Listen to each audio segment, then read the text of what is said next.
Lanjutan pada hari kedua Majelis Budaya Indonesia Provinsi Kepulauan Riau di Tanjung Batu.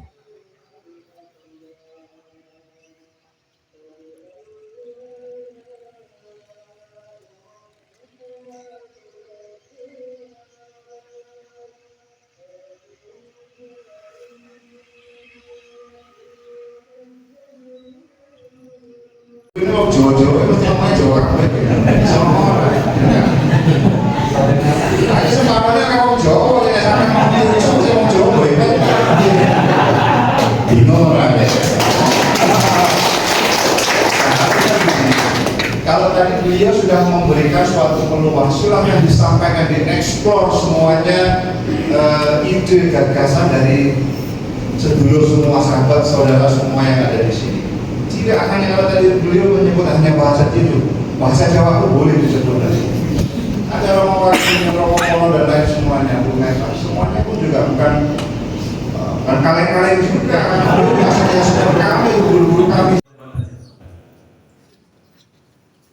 Di Tanjung Batu, pasir putih, membentang biru laut luas, ombak bergulung. Mari kita berkumpul semangat membara. Mukerda MBI, mari kita satukan suara.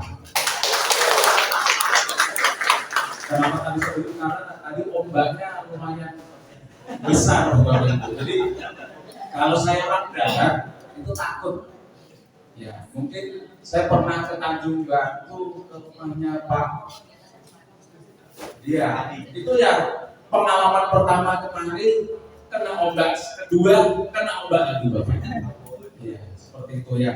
Ampun karena kedua kali ke Tanjung Batu. Mungkin nanti untuk sesi ini itu kita materinya terkait dengan rumah ibadah sehat. Ya mungkin Bapak Ibu semua di sini adalah pengurus biara, Pak Dirgus biara, nanti yang disampaikan oleh Bapak dari Pak Samsa ini akan membantu di dalam mengemban tugas kita sebagai aktivis biara atau Bapak Ibu terpilih biara.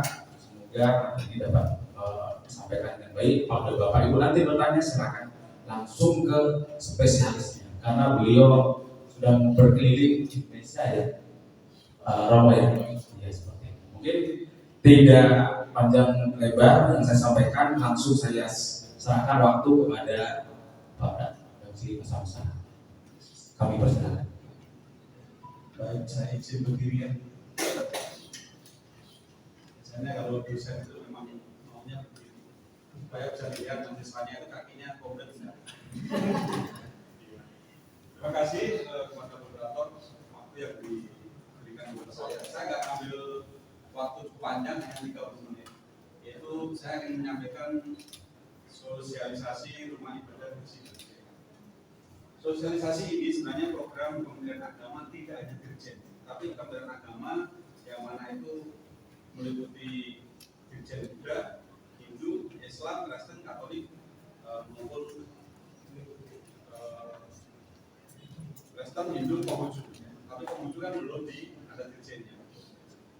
Nah, di sini baru sekalian, di antara majelis-majelis untuk di sini,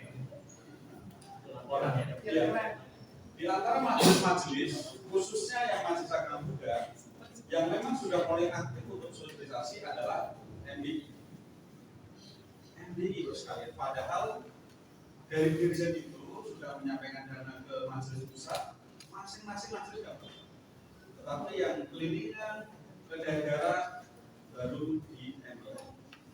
Kita nggak tahu uangnya itu dipakai apa, kita nggak tahu. Tapi yang pasti kalau dananya untuk ke arah situ, LTC-nya pasti ke arah situ. Hanya yang bisa digunakan adalah uang tiket. Jadi kalau saya ke sini adalah menggunakan uang tiket itu, bukan saya nggak pakai uang itu. Kalau nanti ibaratnya yang MBI yang bayar ya berarti MBI pusat yang bayar, bukan saya. Nah, di Muslim pun juga mereka ada sosialisasi, makanya menggunakan kata-kata rumah ibadah, tidak menggunakan kata-kata wihara. Karena ini memang dipanya itu rumah ibadah baik itu gereja, pura, masjid, wihara dan sebagainya. Nah, MBI kalau sekalian kita tetap konsisten, makanya tadi saya katakan waktu sambutan saya bahwa Pak Dirjen, Pak Direktur itu sangat memberikan nilai positif kepada kita. karena organisasi kita ini terus berjalan. Walaupun PJ, PD itu kadang-kadang kalau Pak Cato nge-share di grup, nah ini candi ini kebun-kebun juga kepalanya itu. Apalagi kalau muncul tulisan merah. Ya. Kalau merah itu berarti belum dilaksanakan. Dan tadi ya untungnya di Kepri ini luar biasa tenaga kita atau mohon maaf generasi kita yang muda ini begitu lincah dan dijaga atau disupport oleh senior-senior kita. Seperti yang nampak di depan ini kan termasuk senior-senior. Baru kali ini saya melihat senior-senior itu mendampingi candi ya. Berarti candi ini saya gitu. Nah, rumah bersih dan sehat. Bersih artinya bahwa wihara itu harus dalam kondisi bersih karena apa? Setiap umat itu memiliki kelemahan masing-masing. Ada yang alergi debu. Jangan sampai datang wihara pulang-pulang bertengkar sama suaminya. Karena apa? Suaminya nggak ikut wihara, sudah dilarang istrinya wihara, maksa wihara. Nanti pulang-pulang dia bengek. Bengek tahu? Bengek itu baru satu lakinya nanti bertengkar. Kamu datang bilangin jangan wihara, maksa wihara. Jadi masalah. Maunya kita baik, hasilnya tidak baik. Nah termasuk cat wihara harus kita cat. Catnya tidak boleh warna-warni, tidak boleh warna-warni katanya. Dan harus warna cerah, jangan gelap karena apa? Itu bukan kuburan, bukan rumah hantu. Tapi mohon maaf ya, ada suatu rumah ibadah kalau debunya banyak, katanya itu manjur.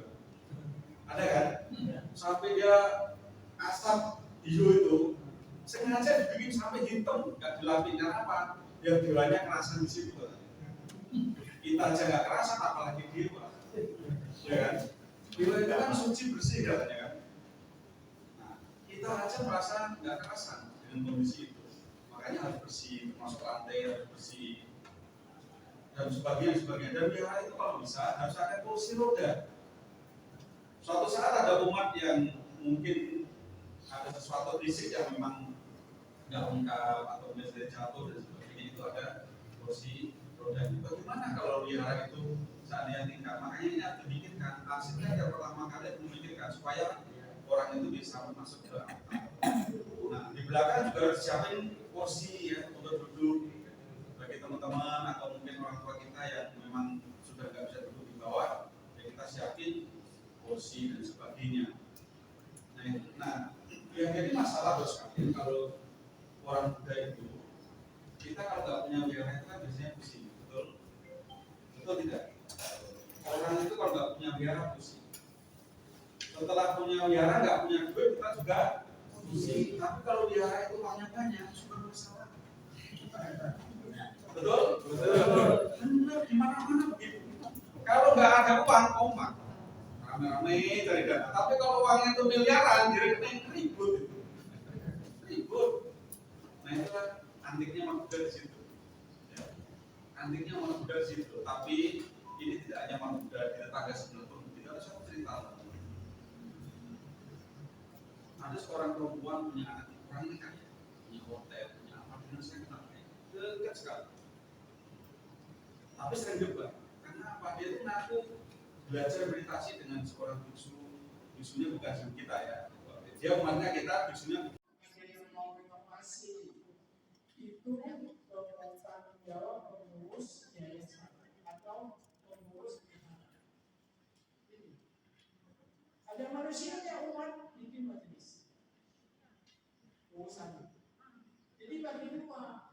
Mengapa harus bagi dua? Karena pemerintah Republik Indonesia menegaskan dalam Undang-Undang Keormasan Nomor 17 tahun 2000 nomor 2017 seperti itu. Maka disahkan kalau pengumpulan ada dewan pengawas, ada dewan pengurus, itu pengumpulan seperti MBI.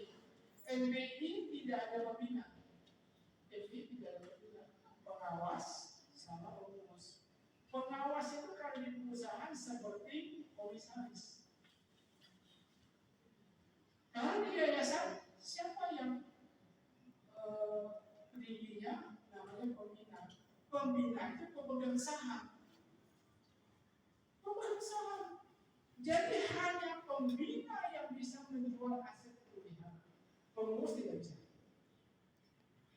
Ingat, jangan sembarangan mengatakan pembina di yayasan. Dia punya wewenang untuk menjual membeli aset. Pengurus tak bisa. Itu di undang-undang keormasan. Lantas kalau perkumpulan seperti MBI, siapa yang paling tinggi? Dewan Pengawas. Kalau ada saya, pengawas tak ada. Pengawas itu komisaris utama. Ketua Dewan Pengawas adalah kalau di perusahaan komisaris utama. MBI. Kalau Pak Candi ini apa? Direktur, gubernur, direktur ya. Siapa yang bisa memecat direktur? Komisaris. Dewan Pengawas MBI bisa punya kewenangan untuk mengundang semua pengurus untuk melakukan, kalau di perusahaan itu rapat umum pemegang saham. Kalau kita maunya munas, apa namanya, musdaluk luar biasa, itu sama. Jadi Pak Candi bisa dipecat oleh siapa? Oleh musda. Pada waktu musdaluk orang lain tidak bisa. Pengurus pusat bisa tidak memecat? Pembina bisa dipecat oleh siapa? Karena dia dipilih oleh musda. Pembina. Musda adalah yang memilih adalah Pembina tidak bisa dipecat.